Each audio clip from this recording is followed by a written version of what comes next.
Hello student, welcome to my book लो channel. My name is Vikas Shrivastava. आज हम लोग क्लास 11th एनसीईआरटी ज्योग्राफी की बुक से chapter 12 world climate and climatic change start करने जा रहे हैं। आइए इस चैप्टर को स्टार्ट करने से पहले उन टॉपिक्स को देख लेते हैं जिन पर डिस्कशन होगा। First topic will be Koppen scheme of classification of climate, tropical humid climate, tropical wet climate, tropical monsoon climate, tropical wet and dry climate, subtropical steppe and subtropical desert climate, warm temperate climate, humid सब tropical climate, Mediterranean climate, marine west coast climate, cold snow forest climate. इस तरीके के जितने भी climatic condition हैं उन सभी पे डिस्कशन होगा और क्लाइमेट चेंज और ग्लोबल वार्मिंग पे हम यहाँ पे डिस्कशन करेंगे। इस चैप्टर को हम एक बेस्ट कोट से स्टार्ट करते हैं। Push harder than yesterday if you want a different tomorrow. यदि आप आने वाला कल बेहतर चाहते हैं तो आज आप बीते हुए कल से ज्यादा मेहनत करें। ओके, नाउ चैप्टर को स्टार्ट करते हैं। 3 broad approaches have been adopted for classification climate. Climate को क्लासिफाई करने के लिए 3 अप्रोच को एक्सेप्ट किया गया है। एक एम्पिरिकल, सेकंड जेनेटिक और थर्ड अप्लाइड। इन तीनों में क्या डिफरेंस है एम्पिरिकल, जेनेटिक एंड अप्लाइड में? एम्पिरिकल जो है बेस्ड ऑन ऑब्जर्व डेटा, जो डेटा हम ऑब्जर्व करते हैं उस पर बेस्ड होती है, पर्टिकुलरली ऑन टेम्परेचर और प्रेसिपिटेशन। किसी स्थान का टेम्परेचर कितना है या प्रेसिपिटेशन वहां पे कितना होता है उसके बेसिस पे।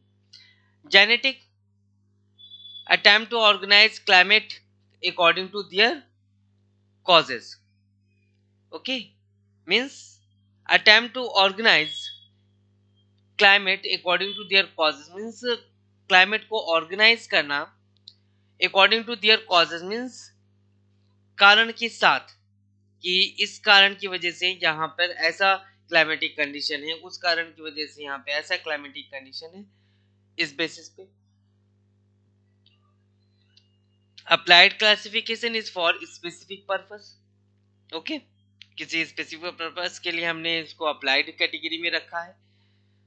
3 तरीके से हम इस चीज को समझते हैं क्लासिफाई क्लाइमेट को, empirical, genetic and applied. Empirical है ऑब्जर्व डेटा पर, जेनेटिक है कारण के साथ और अप्लाइड है कुछ स्पेसिफिक पर्पस के साथ। ठीक है, इन सभी पर हम डीप में डिस्कशन करेंगे आगे।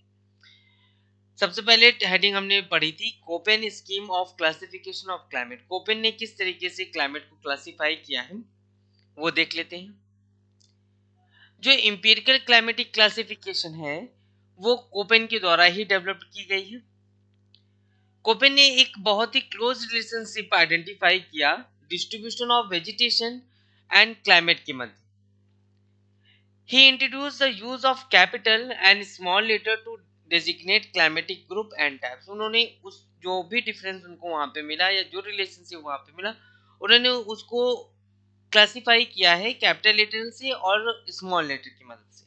Okay, Koppen recognise 5 major climatic group, 5 major climatic group के बारे में बताया उन्होंने, जिसमें कि 4 टेम्परेचर पे बेस्ड है और एक प्रेसिपिटेशन पे बेस्ड है।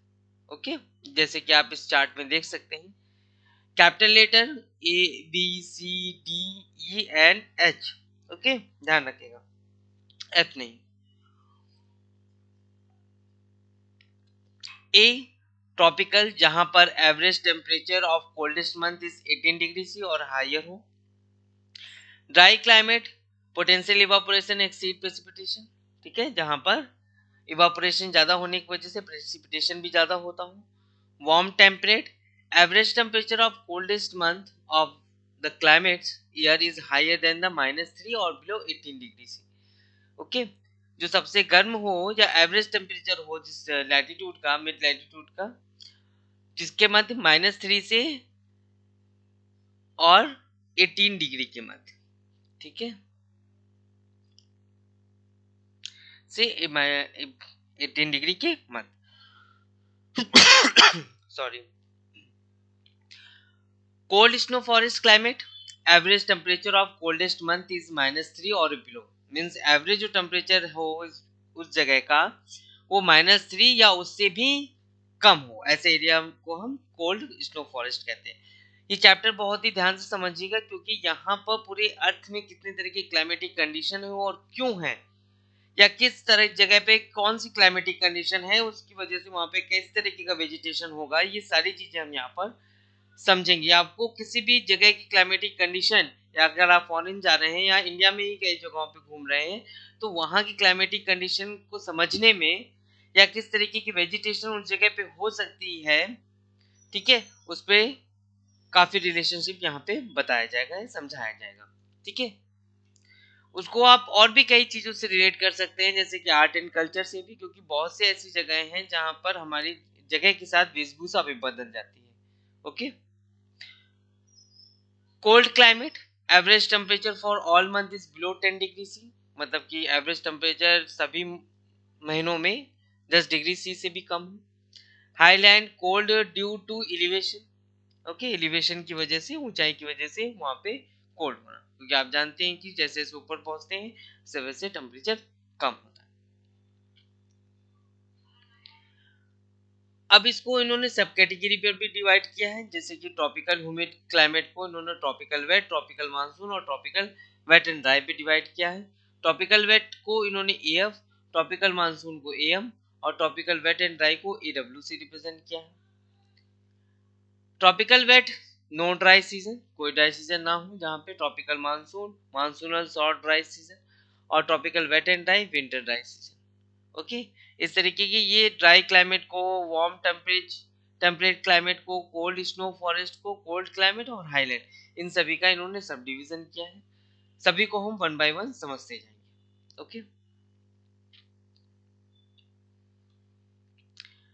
ट्रॉपिकल ह्यूमिड क्लाइमेट, ओके जी, देखिए ट्रॉपिकल ह्यूमिड क्लाइमेट, उसके अंडर में आएगा tropical wet, one by one चीजें समझेंगे। ट्रॉपिकल ह्यूमिड क्लाइमेट एग्जिस्ट करेगा ट्रॉपिक ऑफ कैंसर और ट्रॉपिक ऑफ कैप्रिकॉर्न के बीच, यहाँ पे देख लीजिए, tropic of Cancer, tropic of Capricorn के बीच में। ओके, इन दोनों के बीच में आपको कैसा मिलेगा area, tropical humid climate. Okay, tropical humid climate का एरिया आपको इन दोनों ही लाइन के मध्य मिलेगा। क्या होता है कि sun being overhead throughout the year, पूरे साल भर सन शीर्ष पर होने के कारण overhead, presence of intertropical convergence zone ITCZ, ये हम प्रीवियस चैप्टर में डीपली डिस्कस कर चुके हैं। आईटीसीजेड क्या होता है, उसका नाम आईटीसीजेड ही क्यों रखा गया। Make the climate hot and humid, जिसकी वजह से वातावरण गर्म और ह्यूमिड हो जाता है। ठीक है, annual range of temperature is very low and annual rainfall is high, जो टेम्परेचर होता है एनुअल वो बहुत ही कम और एनुअल रेनफॉल बहुत हाई, ध्यान रखिएगा। ट्रॉपिकल वेट क्लाइमेट इसकी सेकंड, ये फर्स्ट कैटेगरी ट्रॉपिकल वेट, फिर second tropical monsoon, tropical wet and dry. Tropical wet ये आपको मिलेगा, tropical wet climate is found near the equator, equator के पास, यहाँ पे, क्योंकि मैं हम डिस्कस कर चुके हैं जो ट्रॉपिकल ह्यूमिड क्लाइमेट है, tropical humid climate tropic of Cancer, tropic of Capricorn के बीच में tropical humid climate. Tropical humid climate की first category tropical wet climate, tropical wet climate आपको मिलेगा इक्वेटर के पास, ये है equator. Okay, tropical wet climate, the major area are the Amazon basin in South America, western equatorial Africa and island of East Indies. ठीक है, West Indies, east Indies, ये सब। तो Amazon basin in South America, ये है Amazon basin south America का, इस जगह पे। ठीक है, यहाँ पे वेस्टर्न इक्वेटोरियल एरिया पे, ओके, वेस्टर्न इक्वेटोरियल एरिया, ये जैसे इक्वेटर है, यहाँ पे जितने भी आएंगे वो इक्वेटोरियल एरिया होंगे के वेस्टर्न पार्ट पे। ठीक है जी, और कहाँ पे, आइलैंड ऑफ ईस्ट इंडीज, तो ईस्ट इंडीज के पार्ट पे, तो यहाँ पे वेस्ट इंडीज वगैरह, तो इसी की जगह पे ईस्ट इंडीज के पार्ट पे, वेस्ट और ईस्ट। ओके, तो इस जगह पे आपको क्या मिलेगा, ट्रॉपिकल वेट क्लाइमेट मिलेगा। आप देख सकते हैं कि ये इक्वेटर के पास में ही आ रहे हैं यहाँ पे। ये देखिए यहाँ से इक्वेटर पास हो गया और इसी जगह पे ये सब एरिया पास में ही आ रहा है इसी जगह पे। ठीक है, ये हो गया ईस्ट इंडीज हो गया, अमेजन हो गया, ठीक, ये सब। और इक्वेटोरियल वेस्टर्न इक्वेटोरियल अफ्रीका हो गया।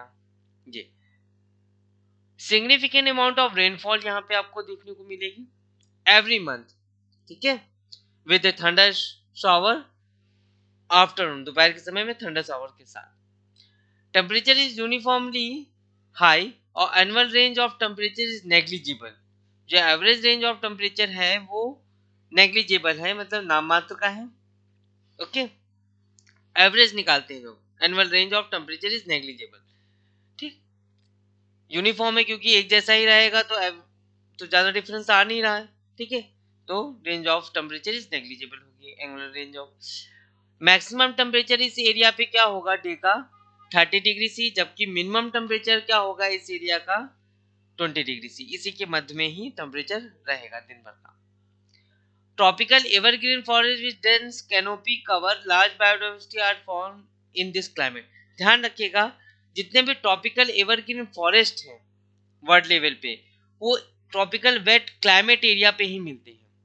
ठीक है, ये बहुत इंपॉर्टेंट चीज है क्योंकि आपको वेटलैंड हो गया, बायोडाइवर्सिटी हो गया, ठीक है, ये सारी चीजें लर्न करनी है। या एक कॉमन आइडिया रखना है तो आपको स्पेसिफिक एरिया पता होने चाहिए कि वर्ल्ड में कौन से स्पेसिफिक एरिया कहाँ पर हैं।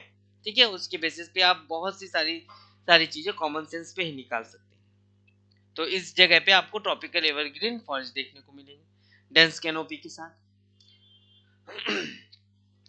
ट्रॉपिकल मानसून क्लाइमेट, क्योंकि ये second category tropical monsoon climate की थी।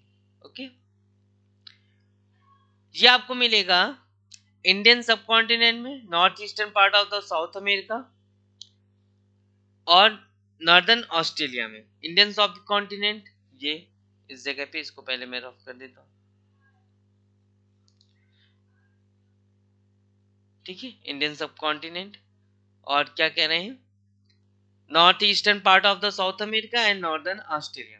North eastern part of the South America, north eastern part of the, ये north eastern part of the South America और नॉर्दर्न ऑस्ट्रेलिया जी, इस जगह पे। ठीक है, कैसा मिलेगा आपको, ट्रॉपिकल मानसून क्लाइमेट मिलेगा। ओके, यहाँ पर भी भारी बरसात होती है समर के समय पे और विंटर ड्राई होती है। Tropical wet and dry third category, ये आपको मिलेगा north and south of AF type climatic region. ठीक है, AF type climatic region, AF type, ये देखिए tropical wet.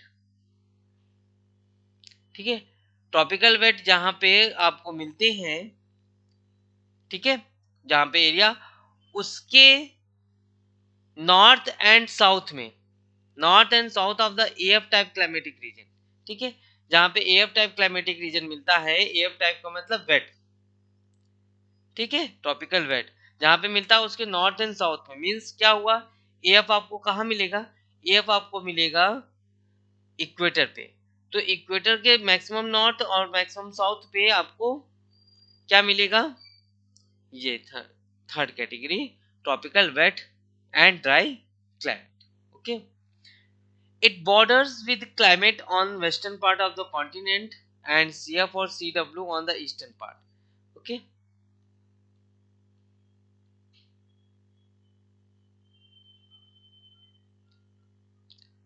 give me a second. ठीक है, नो प्रॉब्लम, कुछ नहीं। तो dry climate on western part of the continent, इस तरीके के कॉन्टिनेंट जो tropical wet and dry climate area में आते हैं, उनके वेस्टर्न पार्ट पे क्या होगा, ड्राई क्लाइमेट होगा। ठीक है, हालांकि नाम भी इनका यही है, tropical wet and dry climate. और एंड CF और CW on eastern part, CF और CW आपको ईस्टर्न पार्ट में मिलेगा, CF एंड CW। ठीक है, ये चीज CF वगैरह, ठीक है, ये सारी चीजें हैं। और CF और CW ऑन ईस्टर्न पार्ट।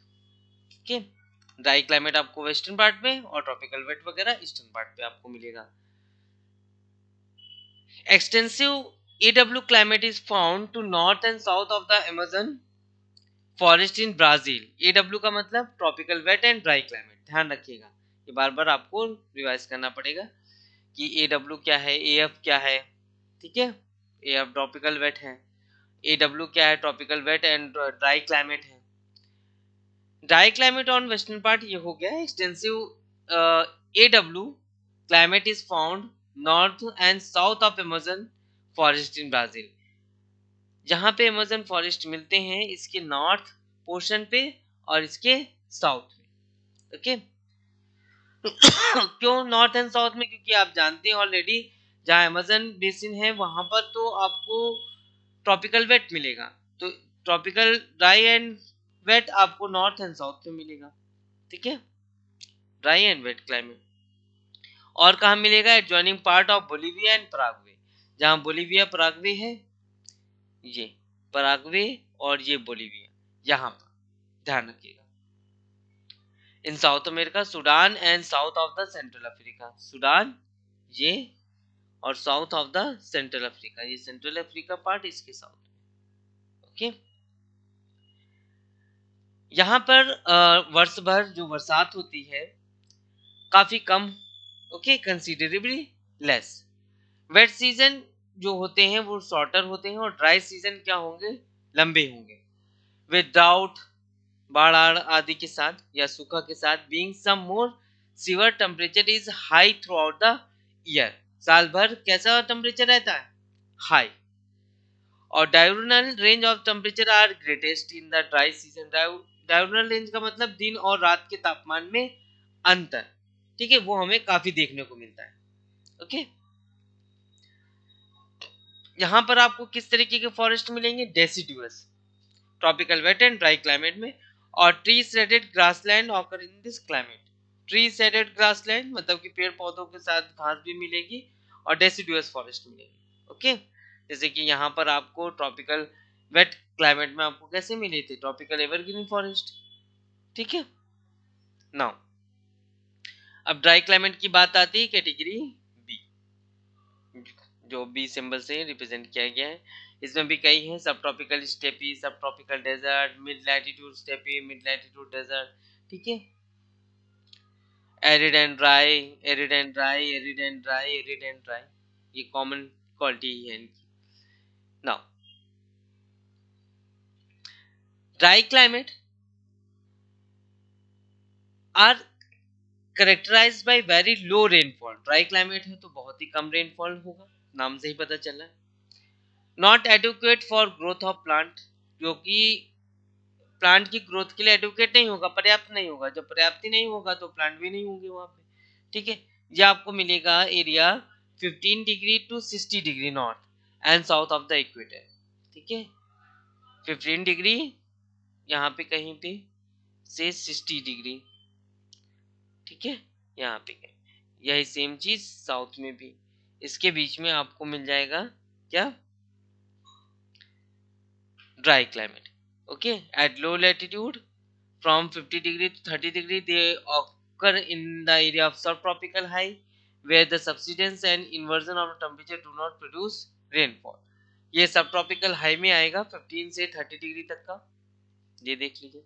अगर ये हम 15 डिग्री कंसीडर करें और ये 30 डिग्री, इस तरीके ये 15 डिग्री और ये 30 डिग्री, ओके।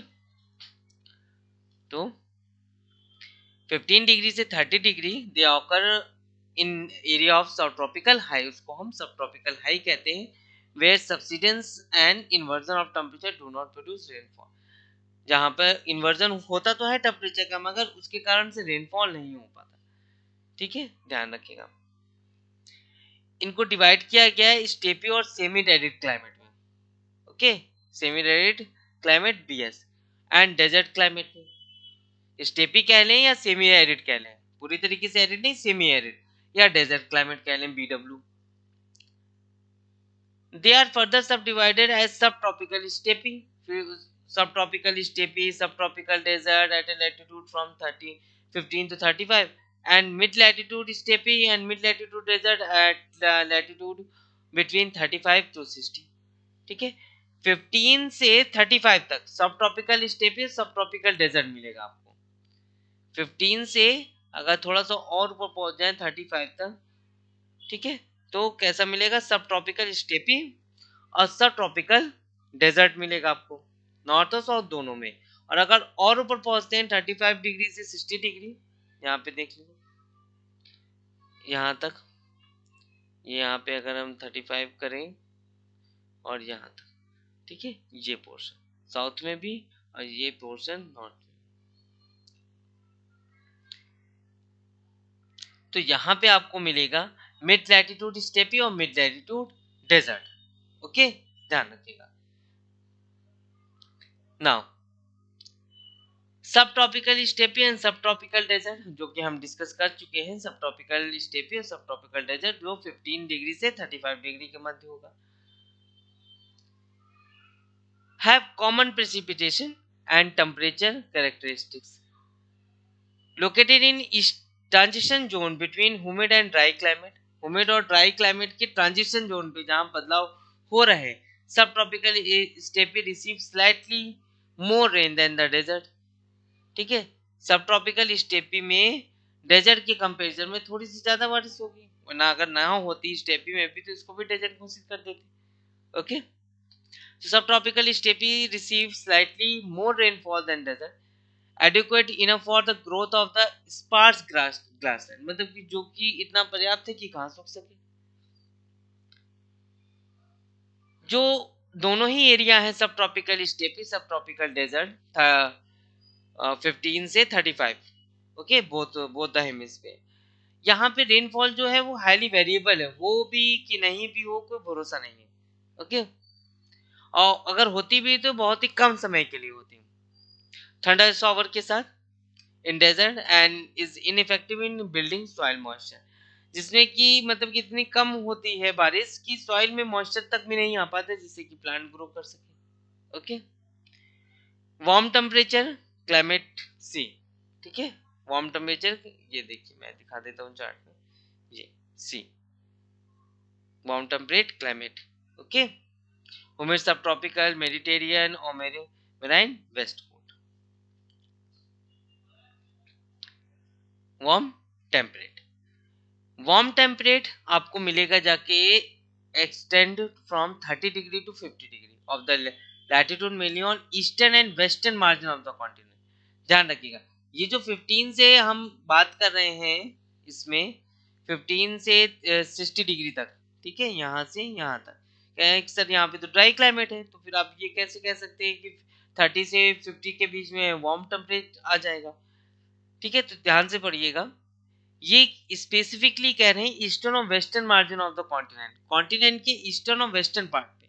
ठीक है, अगर कोई कॉन्टिनेंट इस तरीके से आ रहा है 30 से 50 डिग्री के बीच में, ठीक है, इस तरीके से, अगर ये 30 से 50 डिग्री, मैं कुछ बस एग्जांपल के लिए बता रहा हूँ, तो इसके ईस्टर्न यहाँ पे और इसके वेस्टर्न यहाँ पे, ओके, ये इसकी बात कर रहे हैं, बीच की नहीं, mainly on eastern and western margin of the continent.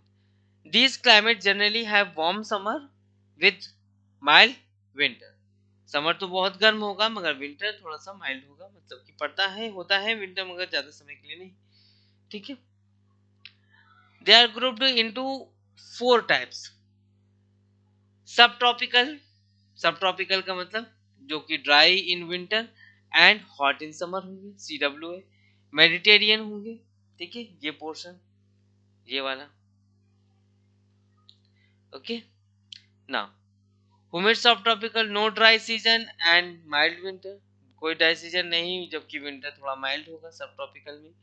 और marine west coast climate CFB, इस तरीके से 4 कैटेगरी में वार्म टेम्परेट को हमने डिवाइड कर रखा है। ओके, ये आपको 30 से 50 डिग्री लैटिट्यूड पे ईस्टर्न और वेस्टर्न मार्जिन पे मिलेगा। क्या किस टाइप के, humid subtropical, Mediterranean, humid subtropical no dry, ठीक है, सीजन और माइल्ड विंटर। ये दोनों ही humid subtropical में थोड़ा सा डिफरेंस है, ड्राई इन विंटर की बात कर रहे हैं, hot in summer, no dry season और माइल्ड विंटर की बात कर रहे हैं। Okay, marine coast west coast climate, fourth category marine west coast climate. Now humid सब ट्रॉपिकल क्लाइमेट की बात कर लेते हैं हम। Give me a second.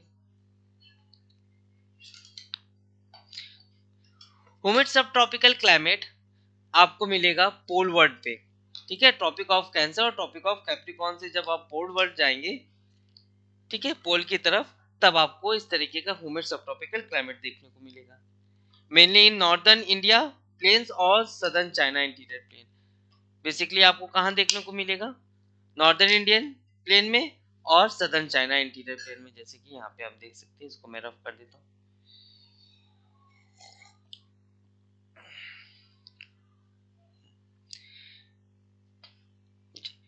North India plane और ये सदर्न चाइना, ठीक। यहाँ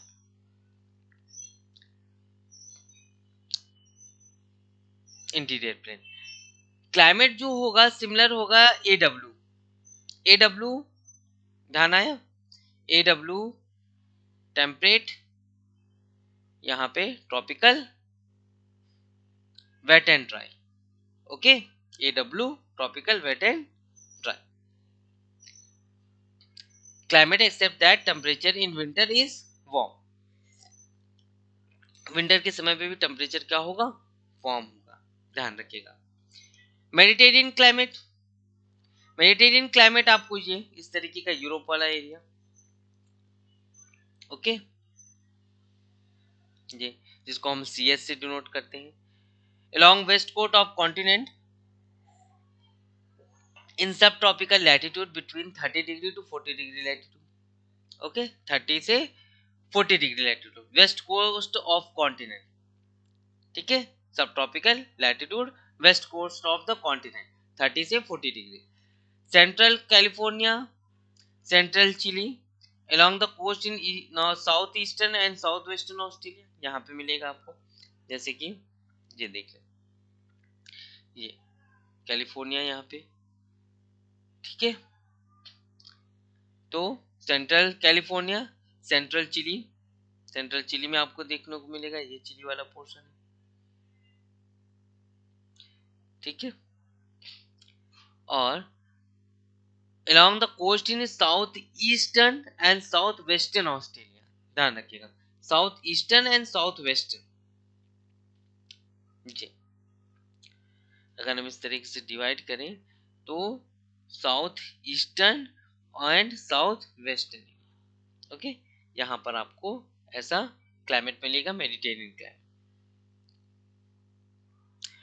this area come under the influence of सब tropical high in summer and westerlies wind in winter. स्वाभाविक सी बात है, सब ट्रॉपिकल हाई इन समर और westerlies wind in winter,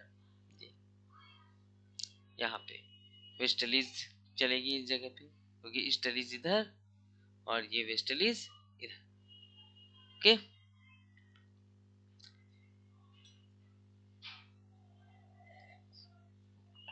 climate जो है कैरेक्टराइज किया गया है by hot dry summer and mild and rainy winter.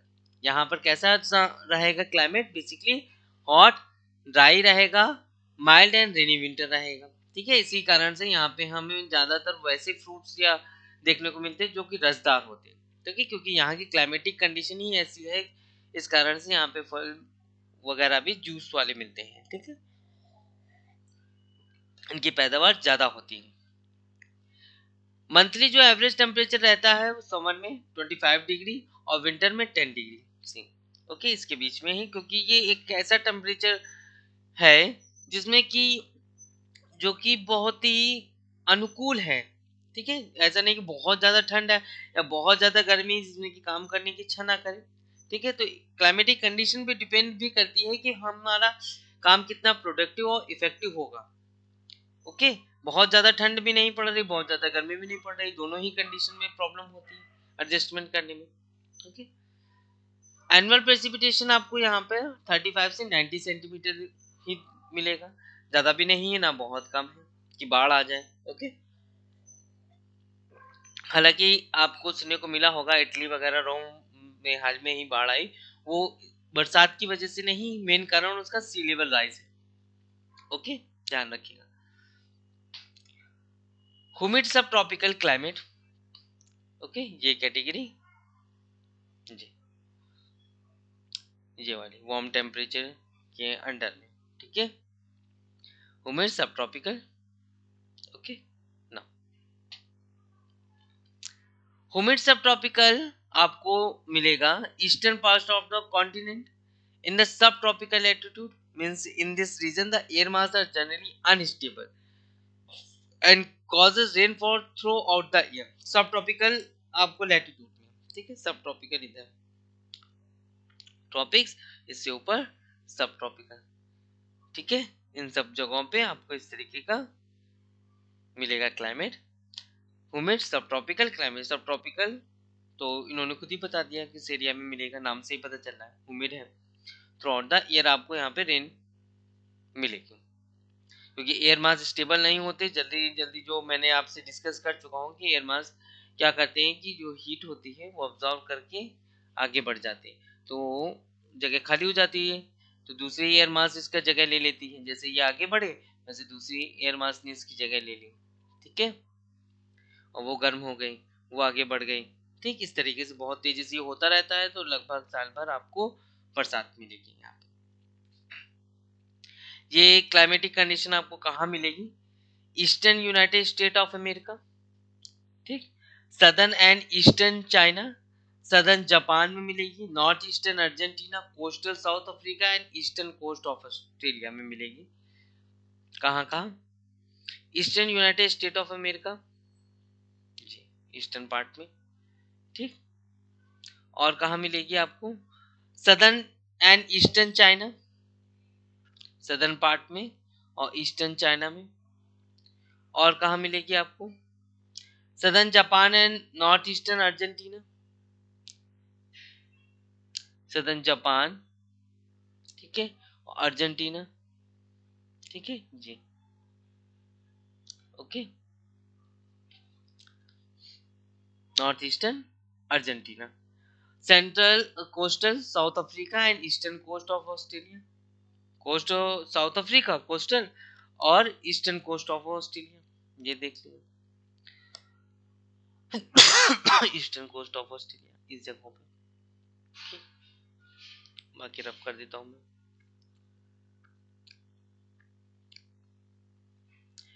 जी, यहाँ पे ह्यूमिड सब ट्रॉपिकल क्लाइमेट मिलेगा आपको, ओके, इन सभी जगहों पे, ये देखिए ये ट्रॉपिक्स के पास में ही आ रहे हैं,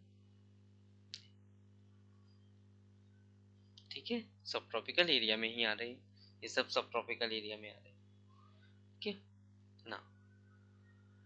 जो एनुअल एवरेज ऑफ प्रेसिपिटेशन आपको देखने को मिलेगा वो 75 से 150 सेंटीमीटर के आसपास, जो कि आपको मेडिटेरियन क्लाइमेट में 35 से 90 मिल रहा था, यहाँ पर आपको 75 से 150 मिलेगा। समर में आपको टेम्परेचर यहाँ का 27 डिग्री सी के आसपास मिलेगा, और विंटर में आपको 5 से 12 के बीच में 5 टू 12 डिग्री सी, ओके, ये सब ह्यूमिड सब ट्रॉपिकल क्लाइमेट है। आगे देख लेते हैं मेरीन को west coast climate, marine west coast जिसको हम CFB कहते हैं, इसी वजह से मैंने आपको चार्ट यहाँ पे दे दिया है, जिसमें कि अगर कंफ्यूज हो तो चार्ट आपको बार बार देख सकते हैं, ठीक है, कंफ्यूज ना हो। मेरीन कोस्ट, ओके ना, इस तरीके का क्लाइमेट आप क्या कहाँ पे मिलेगा? पोलवर्ड जाएंगे from Mediterranean climate on west coast of the continent. जब आप मेडिटेरियन क्लाइमेट से मींस यहाँ से इस जगह से ब्लैक्स में पता, तो ये मेडिटेरियन क्लाइमेट से पोल की तरफ जाएंगे तो ये आपको वेस्टर्न पार्ट में मिलेगा, कॉन्टिनेंट्स के वेस्टर्न पार्ट में, ओके। जो मेन एरिया है इनके नॉर्थ वेस्टर्न यूरोप, यूरोप का नॉर्थ वेस्टर्न, ये जहाँ पे मैंने बनाया है मैं इसको ब्लैक से बना देता हूँ, नॉर्थ वेस्टर्न ये यूरोप, और कहाँ मिलेगा आपको? West coast of North America, North America का वेस्ट कोस्ट, ये नॉर्थ अमेरिका, इसका वेस्ट कोस्ट, ये पूरा, ठीक है ये नॉर्थ ऑफ कैलिफोर्निया, वो मैंने नॉर्थ ऑफ कैलिफोर्निया ही पढ़ा जहां मैंने ब्लैक किया है। सदर्न चिली, चिली के सदर्न में, ठीक है इस जगह पे, यहाँ पे कहीं पे। और आपको साउथ ईस्टर्न ऑस्ट्रेलिया और न्यूजीलैंड में मिलेगा। साउथ ईस्टर्न ऑस्ट्रेलिया यहाँ पे कहीं पे, ठीक है, और अर्जेंटीना पे, यहाँ ये न्यूजीलैंड में, सॉरी, ओके, यहाँ पे मिलेगा। टेम्परेचर जो रहता है वो मॉडरेट रहेगा इन winter and it is warmer than forest latitude, ठीक है।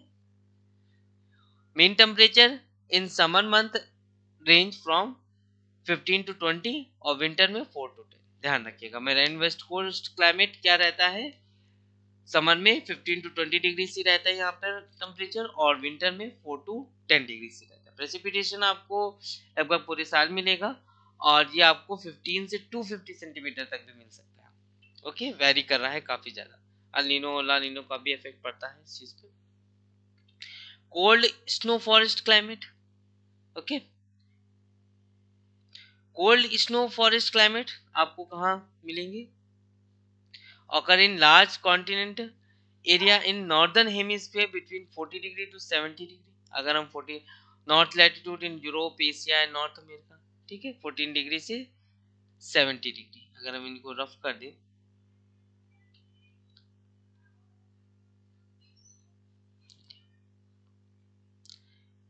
ठीक है,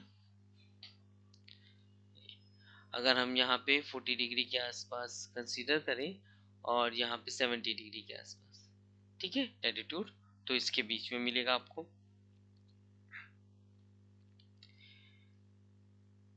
northern latitude of Europe, Europe के भी नॉर्थ में, और एशिया और नॉर्थ अमेरिका, इन सब जगहों पे, ठीक है। इनको टू टाइप्स में डिवाइड किया गया, एक तो cold climate with humid winter और एक cold climate with dry winter, जिसको डीएफ और डीडब्ल्यू से रिप्रेजेंट किया। कोल्ड क्लाइमेट मगर विंटर ह्यूमिड रहेगा, ठीक है, नमी रहेगी, और एक कोल्ड क्लाइमेट होगा जो कि ड्राई विंटर होगा, नमी नहीं रहेगी बिल्कुल भी, ठंड ज्यादा होगी। Cold climate with humid winter dear, ये मिलेगा आपको poleward of the marine coast west coast climate, ठीक है, मैरीन वेस्ट कोस्ट क्लाइमेट के से पोल वर्ड, ठीक है, and mid latitude steppe, mid latitude steppe, और जब आप west coast of climate, marine west coast of climate से पोल वर्ड जाएंगे तो तब आपको मिलेगा, ठीक। Dry winter, cold climate dry winter कहाँ मिलेगा आपको, mainly over north eastern Asia, north eastern Asia में मेनली, ठीक है। ये अगर हम इस तरीके से एशिया का पार्ट कहें तो नॉर्थ ईस्टर्न, ठीक है, इन जगहों पे इस तरीके से आपको मिलेगा नॉर्थ ईस्टर्न पार्ट में, okay. Now poleward summer temperature are lower and winter temperature are extremely low with many locations experience below freezing point temperature for up to the 7 month in a year।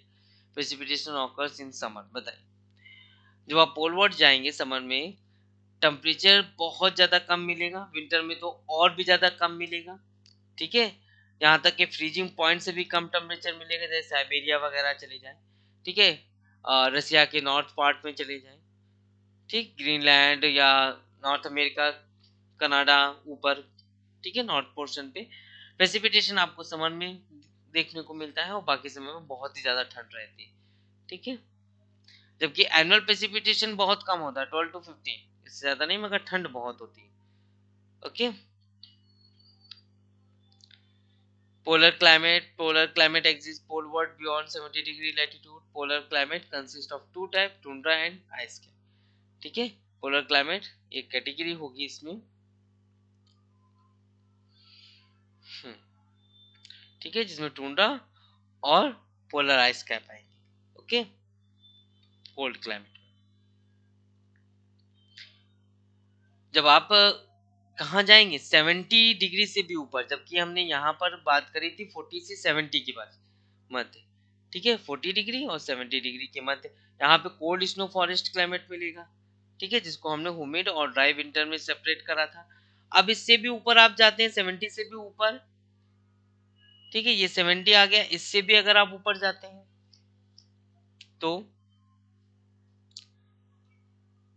तो आपको polar climate मिलेगा, ठीक है, जो कि two types का divide करा गया है, टुंड्रा और आइस कैप, ठीक है। Tundra climate is so called after a type of vegetation like a low growing mosses, lichen and flowering plant, ठीक है। लो ग्रोइंग मतलब कि बहुत ही कम, ज्यादा नहीं होती, हाइट काफी कम मात्रा में भी होती है और हाइट भी काफी कम होती है, ठीक है। मॉसेस, लाइकेन, छोटी छोटी प्लांट बहुत ही छोटी छोटी मतलब अधिक मात्रा में एक ही जगह पे होते हैं, ठीक है। Flower plant, this is the region of permafrost में ज्यादातर यहाँ पर आपको बर्फ ही जमी हुई मिलेगी, ओके। सब सॉइल इन परमानेंटली फ्रोजन, जो सब सॉइल होती है नीचे की, ठीक, वो परमानेंटली फ्रोजन होती है हमेशा के लिए। Short growing season and water logging support only low growing plant, क्योंकि शॉर्ट ग्रोइंग सीजन ही क्यों है, क्योंकि पानी भी नहीं मौजूद है, पानी है तो बर्फ में है, बहुत ज्यादा फ्रीजिंग है, सॉइल भी है तो वो फ्रीज है, तो प्लांट कहाँ से होंगे, okay. During the summer tundra region है very long duration of daylight, ठीक है। जब समर के समय में आपको थोड़े लंबा समय दिन का समय मिलेगा, ओके ना। आइस कैप क्लाइमेट, ये आपको इंटीरियर ग्रीनलैंड या अंटार्कटिका में देखने को मिलेगा, ये ग्रीनलैंड, ओके।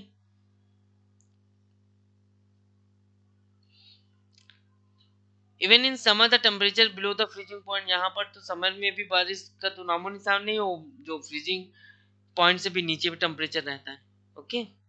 हाई क्लाइमेट अगर जाएं, हाईलैंड क्लाइमेट की बात करें तो हम आर गवर्न बाय टोपोग्राफी, ठीक है, टोपोग्राफी से गवर्न होते। टोपोग्राफी का मतलब किस तरीके का, वहाँ पे माउंटेन एरियाज हैं, हिल एरियाज हैं, प्लेटू हैं, क्या है, ग्लेशियर हैं, ठीक है, इनके द्वारा गवर्न किए जाते हैं। हाई माउंटेन मिलेंगे, large changes in the mean temperature occur over a short distance, ठीक है, बहुत ही बड़ी मात्रा में टेम्परेचर में चेंज देखने को मिलता है छोटी छोटी डिस्टेंस में, थोड़ी दूर पे बहुत ज्यादा, उससे थोड़ा कम, फिर ज्यादा, फिर कम, इस तरीके के टेम्परेचर में वेरिएशन देखने को मिलता है, ओके। अब ये सब बात हो गई, इतने तरीके की क्लाइमेटिक कंडीशन मिलती है हमारे अर्थ पर। अब ये चेंजमेंट कैसे है, चेंज कैसे आता है, ओके। एक तो हमें ये इसके एविडेंस मिल सकते हैं, जो ट्री, अगर आपने कभी कटते हुए ट्री देखा हो या टीवी वगैरह में, तो उसमें देखिएगा बीच में रिंग बनी होती है, तो उससे हम अंदाजा लगा लेते हैं कि वेट है रहा पीरियड कि ड्राई पीरियड रहा, ठीक है। इन पीरियड के बारे में जानकारी हमें यहीं से मिल जाती है, ट्री की रिंग से, ओके। जैसे कि हिस्टोरिकल रिकॉर्ड से हम बता सकते हैं कि all these evidence indicate that change in a climate is a natural and continuous process। इन सब आधार पर हम लोगों ने ये पाया कि ये continuous process है चेंजमेंट की। कभी कहीं पर डेजर्ट था, आज वहां पे हरा भरा जंगल है, ठीक है, रेगिस्तान की जगह पे, और जहां पे आज हरा भरा जंगल है कल वहां पे रेगिस्तान होगा, ठीक है। आर्कियोलॉजिकल फाइंडिंग्स हो दैट राजस्थान, जैसे कि राजस्थान का एग्जांपल ले लें, ठीक है, जहां पे कभी वेट और कूल क्लाइमेट रहता था अराउंड 8000 बीसी के आसपास, और वहीं पे 3000 से 1700 बीसी के आसपास क्या काफी बरसात देखने को मिली वहां पे। और उसके बाद 2000 से 1700 बीसी के पास आपको क्या मिलेगा यहाँ पे, this region was centre of the Harappan civilisation. अब यहाँ की जो क्लाइमेट है वो ड्राई हो गया, ठीक है, और धीरे धीरे गिरता ही चला गया, आज वो डेजर्ट मिलता है वहां पे।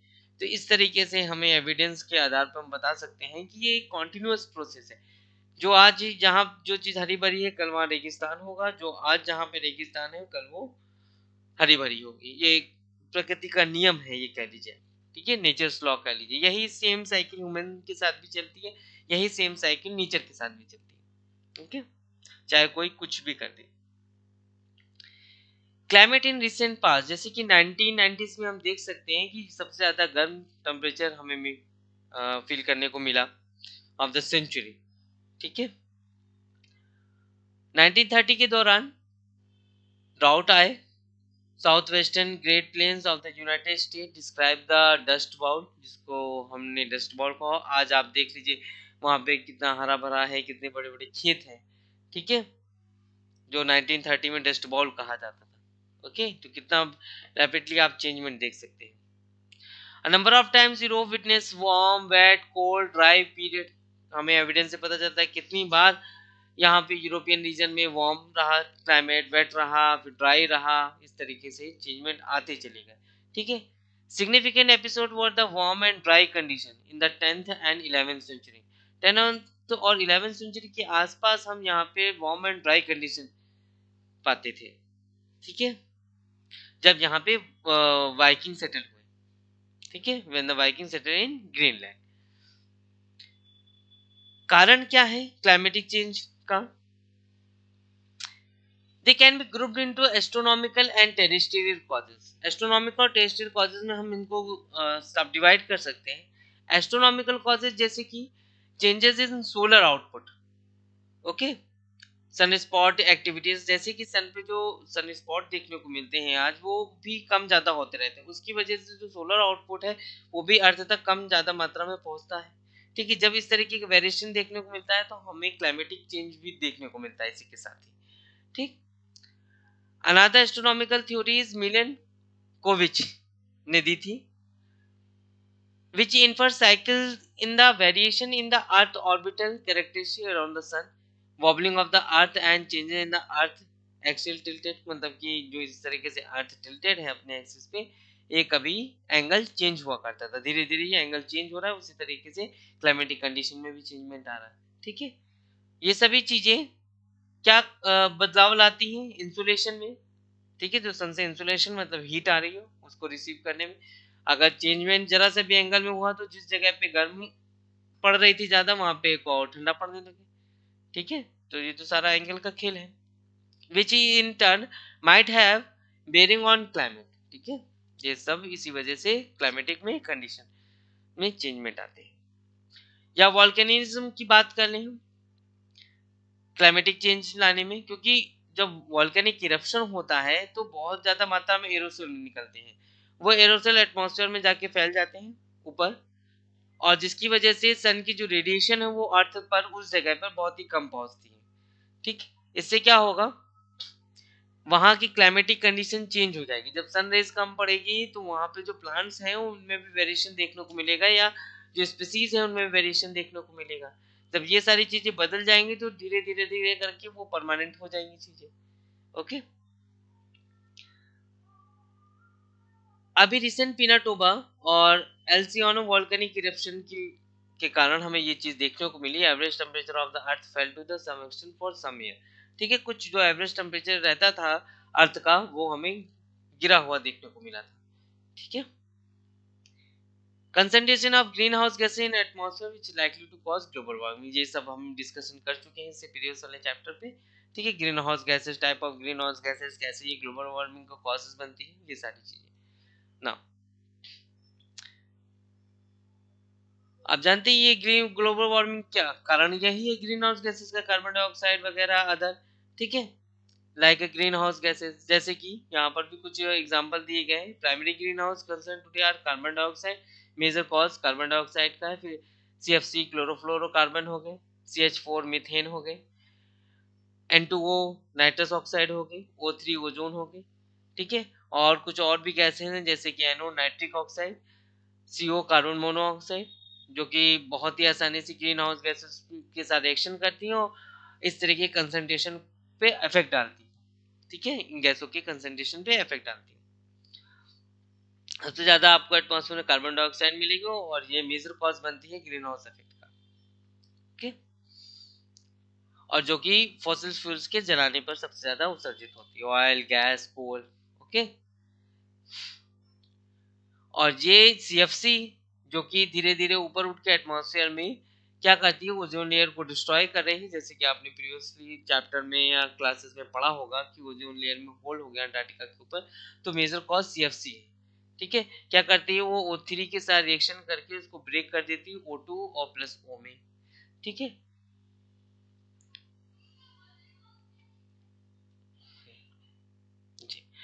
और ये नेसेंट ऑक्सीजन इस तरीके से ब्रेक होके ये ऑक्सीजन अलग चली जाती है और ये नेसेंट ऑक्सीजन अलग हो जाती है। जो ओजोन का क्षरण का कारण बनती है। Reducing the emission of green house gases into the atmosphere, कुछ हम लोगों ने स्टेप लिए जैसे कि क्योटो प्रोटोकॉल जो कि 1997 में आया था और इफेक्ट में आया 2005 में। इसमें साइन किया गया, डिस्कशन हुआ उस समय 1997 में, और इफेक्ट में कब आया? 2005 में। ठीक है।